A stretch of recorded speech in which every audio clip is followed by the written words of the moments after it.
নারায়ণগঞ্জের রূপগঞ্জে কৃষকদের ফসলি জমি জোর করে বালু ভরাট করে দখল করে নেয়ার অভিযোগ উঠেছে। এতে রাজ্জাক বিন ইউসুফের বিরুদ্ধে মানববন্ধন করেছে স্থানীয় কৃষকরা। বুধবার দাউদপুর ইউনিয়নের বীর হাটাবো গ্রামের আল জামিআহ আস-সালাফিয়া মাদ্রাসার সামনে শতাধিক ভুক্তভোগী জমির মালিক ও কৃষকরা এ মানববন্ধন করে। মানববন্ধন পূর্বক সভায় কৃষক ও জমির মালিকরা বলেন, রূপগঞ্জ থানা সহ প্রশাসনিক বিভিন্ন দপ্তরে একাধিকবার অভিযোগ করেও কোনো লাভ হয়নি।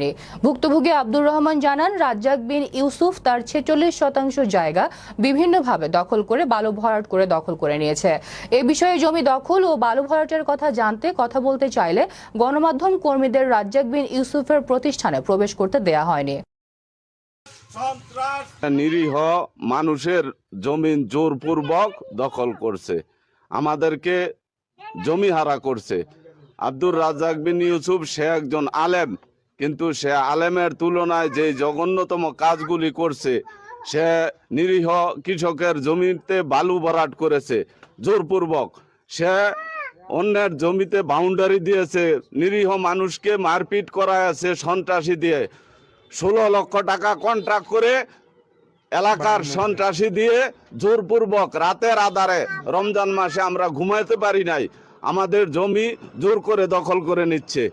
গেছে ওটুকু যেন আমরা ফেরত পাই, আমাদের ফেরত দেয়, তাহলে আমরা খুশি।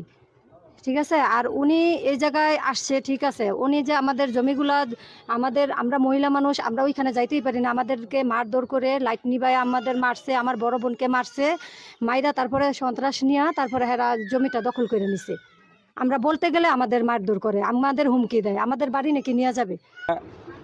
আমাদের জমিগুলা কিনা হইলো 2007 সনের ভিতরে আমার চৌধুরী দিয়া জমিগুলা কিনা। উনি 2021 সনে হঠাৎ করে রাতের আধারে বালু ভরাট করছে। বাধা দিতে গেলে আমাদেরকে মারধর করে, হুমকি দেয়, প্রাণনাশের হুমকি দেয়। উনি হস্তনস্ত করছে। আমরা থানাকে জানাছি, কিন্তু থানা এটার কোনো অ্যাকশন নেয় না। আব্দুর রাজ্জাক বিন ইউসুফের অবৈধ টাকা দিয়া থানার ওসিকে টাকা দেয়। যারা এটার সত্যতা প্রকাশ করতে যায় তাদের বিরুদ্ধে তার সন্ত্রাসীরা লেলিত হয়ে আসে এবং জোরপূর্বক ভাবে আমার জমিনে সে কাজ করছে। আমি কয়েকবার নিষেধাজ্ঞা